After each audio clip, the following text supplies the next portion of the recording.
శ్రీమాత్రే నమః. శివదుర్గ ఛానల్‌కి స్వాగతం. ప్రతి ఒక్కరికి కూడా ఆ అమ్మవారి ఆశీస్సులు ఉండాలని మనస్ఫూర్తిగా కోరుకుంటూ, ఇవాళ మనం సత్యనారాయణ స్వామి వ్రత కథ గురించి తెలుసుకుందాం. సత్యనారాయణ స్వామి వ్రతము ఎప్పుడు చేయాలి? ఎలా చేయాలి? ప్రతి మాసమందు రవి సంక్షోభంలో గాని, పౌర్ణమి గడియల్లో కానీ, ఏకాదశి తిథుల్లో కానీ, ఏదైనా శుభదినంలో సాయంకాలం కానీ, ఉదయం కానీ శుచిగా స్నానం చేసి సంధ్యావందనాది నిత్య కర్మలు చేసుకుని బ్రాహ్మణులు బంధుమిత్రులను రప్పించి శుభకరమైన మంగళవాద్యాలతో మంగళకరమైన స్వస్తివాచకాలతో వేదపట్నంతో దేవాలయంలో కానీ పుణ్యక్షేత్రంలో కానీ సముద్ర తీరమున కానీ నదీ తీరమున కానీ మన స్వగృహం నందు కానీ ఈ సత్యనారాయణ వ్రతం భక్తి శ్రద్ధలతో ఆచరించాలి. పూజాస్థలంను శుద్ధి చేసి తూర్పుగా బియ్యం, చూర్ణం, పసుపు, కుంకుమలతో ముగ్గులు పెట్టి మండపం గావించి మామిడాకుల తోరణాలతో సుందరంగా అలంకరించి పూజా ద్రవ్యములు, రాగి పాత్ర, నూతన వస్త్రాలు, కొబ్బరికాయ పూజ స్థలంలో పెట్టి భక్తితో దీపారాధన చేసి శ్రీ సత్యనారాయణ స్వామి వ్రతం భక్తి శ్రద్ధలతో చేయాలి. భక్తిని భంగపరచకూడదు. లాభం ఉండదు. యథాశక్తి ఆచరించిన విశేష పుణ్యఫలం లభించును. ఇక్కడ భక్తి శ్రద్ధలు ప్రధానం. శ్రీ సత్యనారాయణ స్వామి వ్రతం శ్రద్ధగా చదవాలి. ప్రత్యేకంగా ఒక్కొక్క కథ పూర్తి కాగానే టెంకాయ కొట్టి కర్పూర హారతి ఇవ్వాలి. మొదటి కథ శ్రీకారంపై నైమిషారణ్యంలో పురాణాలు చెప్పటంలో విశేష ప్రజ్ఞ కలవాడైన శ్రీ సూత మహర్షి సౌనకాది మహామునులను కొందరు చేరి ఇలా అడిగారు. ఓ పౌరాణిక బ్రహ్మసూత మహర్షి, మానవులు ఏ వ్రతం చేసినా కోరిన కోరికలు ఫలించి పరలోక సిద్ధి పొందుతారో, ఏ తపస్సు చేసినా లబ్ధి పొందుతారో మాకు సవివరంగా వివరించండి అని అడిగారు. అప్పుడు, ఓ శ్రేష్ఠులారా, పూర్వకప్పుడు దేవర్షి నారదుడు శ్రీ మహావిష్ణువు మీరు అడిగినట్టునే అడిగారు. శ్రీ మహావిష్ణువు స్వయంగా నారద మహర్షికి చెప్పిన దాన్ని నేను మీకు చెబుతాను, శ్రద్ధగా వినండి అన్నాడు పూర్వకపుడు.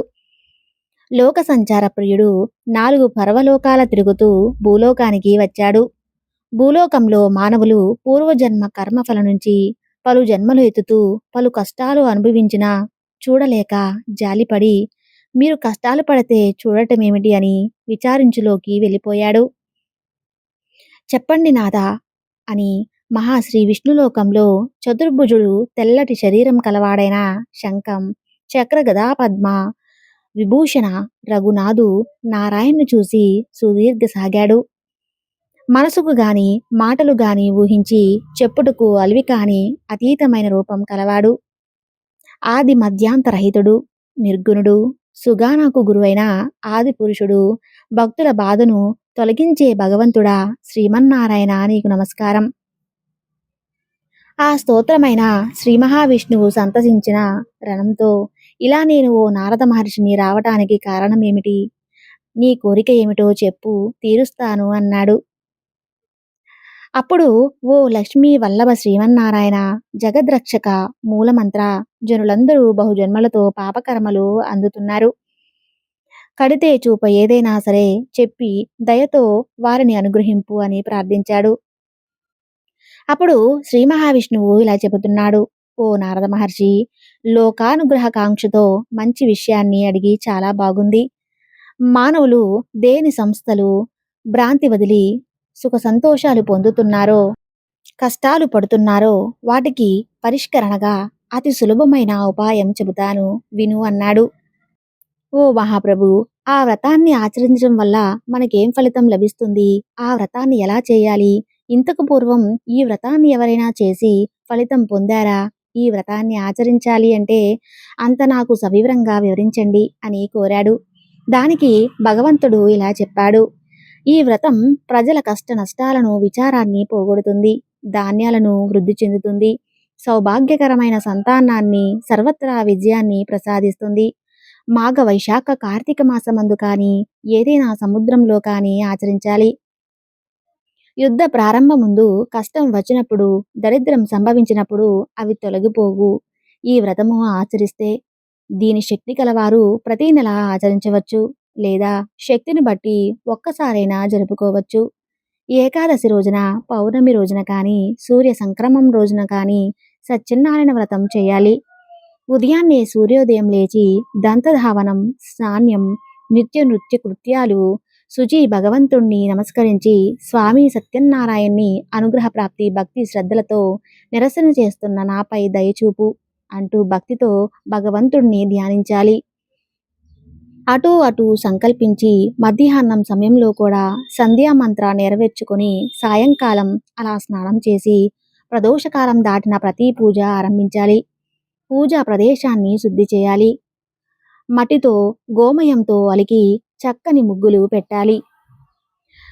5 రంగవల్లుకులతో ముగ్గులు వేయాలి. శుభకరమైన ముగ్గు పెట్టి ఆ ముగ్గుపై అంచున కొత్త వస్త్రాన్ని పరచాలి. బట్ట బియ్యం పోసి మధ్యలో శక్తిని బట్టి వెండి కానీ రాగి ఇత్తడితో కానీ చేసిన కలశాన్ని ఉంచాలి. మరి బాగా పేదవారైతే మట్టి కలశమైనా ఉంచవచ్చు. శక్తి ఉండి ఏమాత్రం అశ్రద్ధ చూపరాదు. శక్తి కొలది సకలము ఆచరించాలి. కొత్త వస్త్రాన్ని పరచాలి. ఆ నూతన వస్త్రంపై సత్యనారాయణ స్వామి పటం ఉంచి పూజించాలి. బంగారంతో కానీ రాగితో కానీ సగం కానీ చేసినా ఏం కాదు. బంగారంతో కానీ చేసిన సత్యనారాయణ స్వామి ప్రతిమను ఉంచాలి. ఆ ప్రతిమను పంచామృతాలతో అనగా పాలు, పెరుగు, నెయ్యి, తేనె, నీరు వాటితో శుద్ధి చేసి మండపంలో ఉంచాలి. ఇత్తడిదైనా పర్వాలేదు. ప్రథమంగా విఘ్నేశ్వరుణ్ణి, తర్వాత లక్ష్మీదేవిని, విష్ణుమూర్తిని, శివుడును, పార్వతిని, ఆదిత్య గ్రహాలను, ఇంద్రాది అష్టదిక్పాలకులను, ఆ దేవతలను ప్రజల దేవతలుగా పూజించాలి. కావున వారిని ముందుగా ఆవాహనం చేయాలి. ప్రథమంగా మొదట కలశం ఉన్న వరుణదేవుడిని ఆవాహన చేసి విడిగా పోషించాలి. పిమ్మట విఘ్నేశ్వరం ఉన్న 5 దేవతలను కలశంకు తరలించేందుకు మంత్రాలతో ఉండగా సమాప్తిగా ఆవాహనం చేసి పూజించాలి.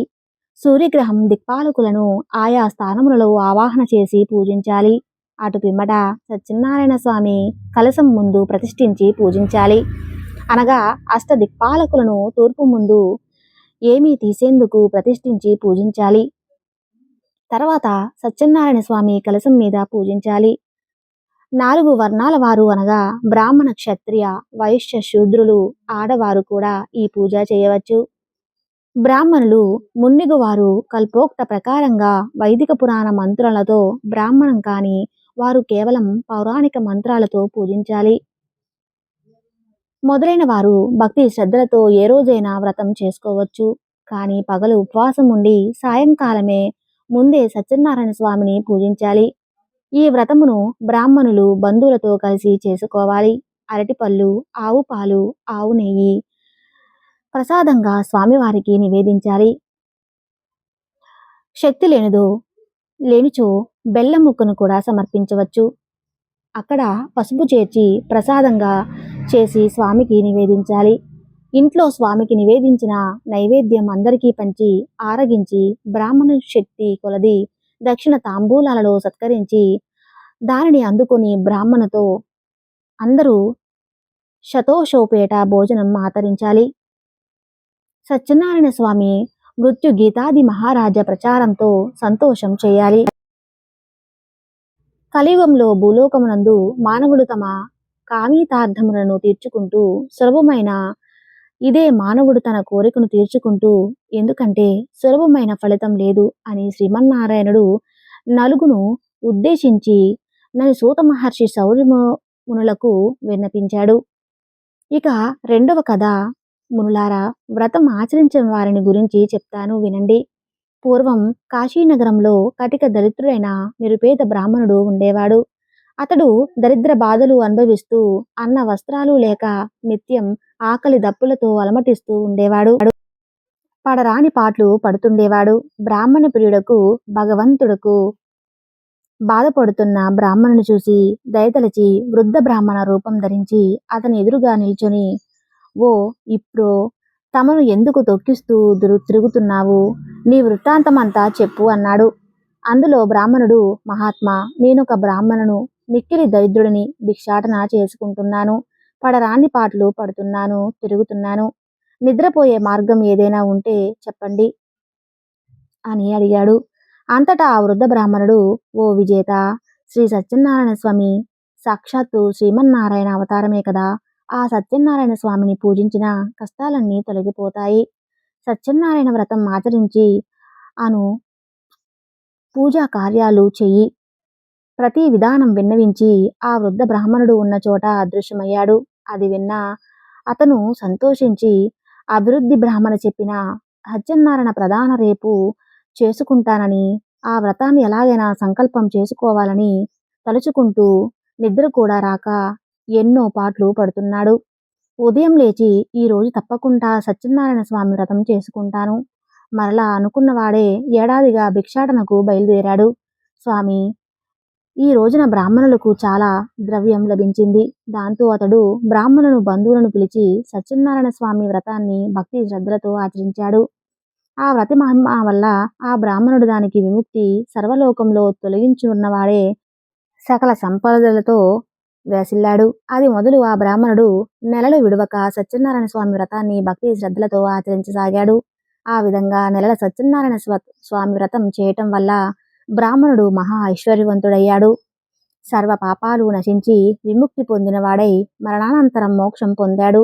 భూలోకమందు ఎవరైనా ఆ బ్రాహ్మణుడు చేసినట్లు సత్యనారాయణ స్వామి వ్రతం చేశారో వారికి సర్వ లోకంలో అన్ని సుఖాలు సంతోషాలు ఉంటాయి.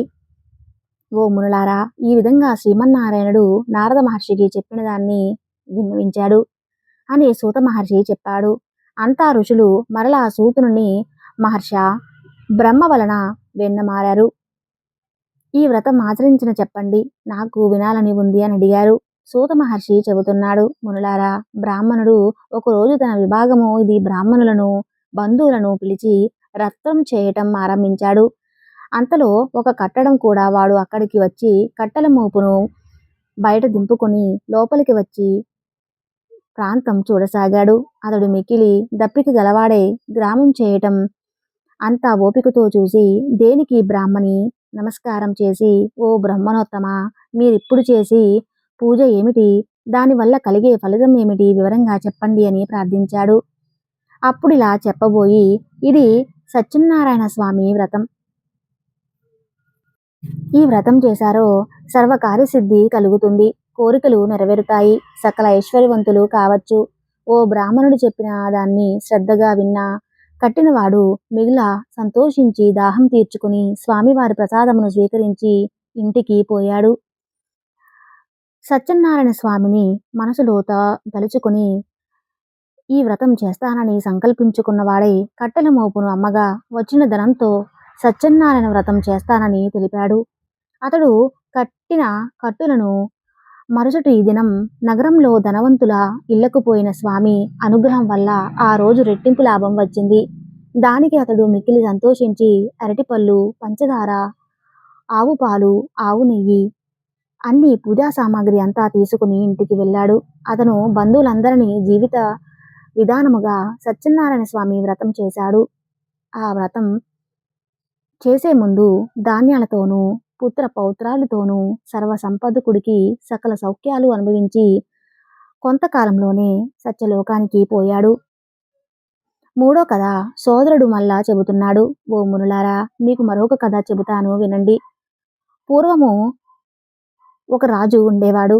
అతడు ఇంద్రియాలు జయించిన వాడే, సత్యవంతుడు. ప్రతిదినం దేవాలయానికి వెళ్ళి అక్కడ బ్రాహ్మణులకు దానం ఇచ్చి వారిని సంతృప్తిపరిచి దైవ దర్శనం చేసుకుని వెళ్ళేవాడు.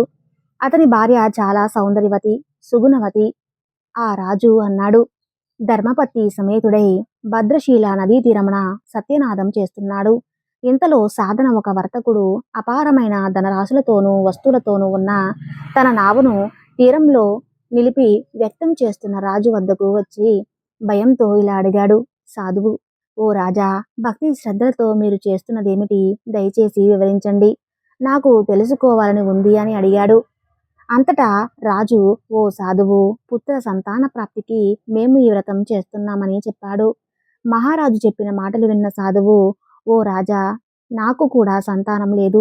నేను కూడా వ్రతాన్ని చేసిన సంతానం కలుగుచున్నదేమో. నేను కూడా వ్రతం ఆచరిస్తాను అన్నాడు. తర్వాత సాధువు తన వ్యాపారం ముగించుకుని ఇంటికి వచ్చి భార్య లీలావతితో సత్యనారాయణ వ్రతం గూర్చి వివరించాడు. సంతానం కలిగినా తప్పక ఈ వ్రతమును ఆచరిద్దామన్నాడు. ఒకనాడు లీలావతి ధర్మపరాయణవలి భర్తతో సూచించింది. ఫలితంగా గర్భవతి పద్మాసన పండంటి బాలికను ప్రసవించింది. ఆ బాలిక శుక్లపక్ష చంద్రుని వారి దినదిన ప్రవర్ధమానమవుతుంది. తల్లిదండ్రులు ఆమెకు కళావతి అని పేరు పెట్టారు. అప్పుడు లీలావతి భర్తతో నాద అనుసంధానం కావటం చేస్తాము అనుకున్నాం కదా, మనకి పుత్రిక లభించిన చేద్దాము అంది. దానికి వర్తకుడు లీలావతి మన అమ్మాయిని సమయంలో తప్పకుండా జత చేద్దాము అని సమాధానం చెబుతాడు. వ్యాపారంపై మీద నగరానికి వెళ్ళిపోయాడు. ఇంట్లో కళావతి కన్న తండ్రి ఇంట పెరుగుతూ యుక్త వయసుకు చేరుతుంది. అది గమనించి సాధువు తన సహచరులతో ఆలోచించి వరుణ వితికను దూతను పంపాడు.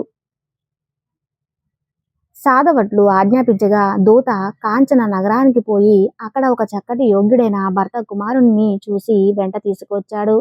అందగాడైన వైశాల్య బాలికను చూసిన సాధువు తన కుమార్తె నుంచి విధి విధానాల పెళ్లి పనులను, పెళ్లికి సంబంధించిన కుర్రాడును చూశాడు. పుత్రిక వాహనంలో పడిన సాధువు పెళ్లి వేడుకలో పడి సత్యనారాయణ వ్రతము మర్చిపోయాడు. అందుకు స్వామి ఆగ్రహం వచ్చింది.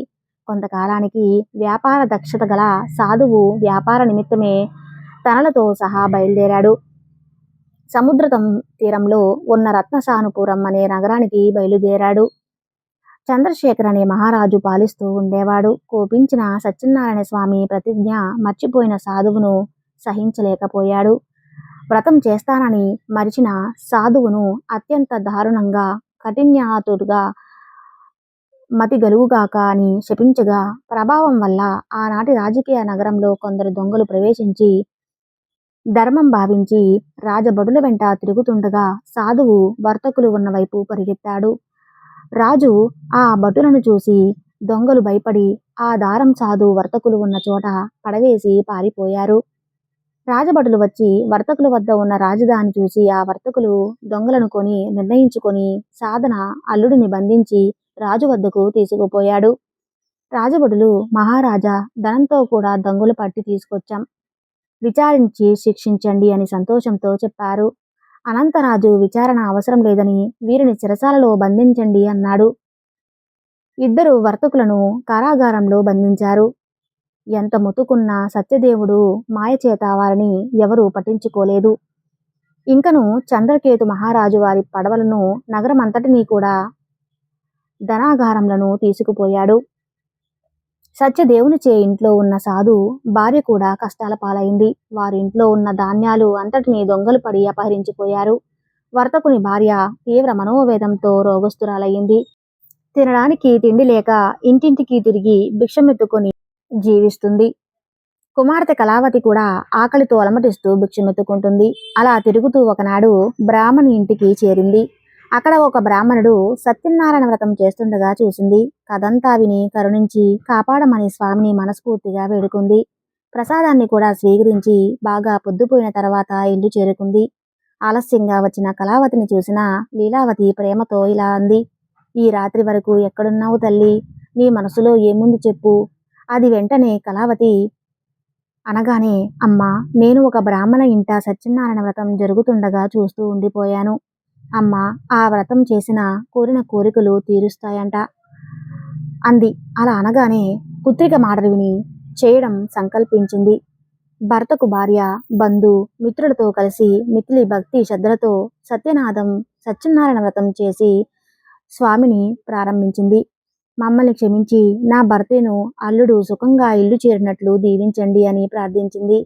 ఇలా చేస్తున్నట్లు తమకు సత్యదేవుడు సంతోషించి ఆ రాత్రి చంద్రకేతు మహారాజు కలలో కనిపించి, రాజా, నువ్వు బంధించిన వారిద్దరూ దొంగలు కాదు, వారు వర్తకులు. రేపు ఉదయాన్నే వారిని విడిపించి వారధనం వారికి ఇచ్చి పంపించే అని కలవచ్చింది. లేకపోతే సర్వనాశనం చేస్తానని చెప్పాడు. మరునాడు ఉదయాన్నే రాజ్యసభలో తనకు వచ్చిన స్వప్నాన్ని వివరించి వర్తకులు విడిపించి తీసుకుని బట్టలను ఆజ్ఞాపించాడు. వారట్లే చేసి వర్తకులదని రాజు వద్దకు తెచ్చి, రాజా, వర్తకులకు తెచ్చామని చెప్పారు.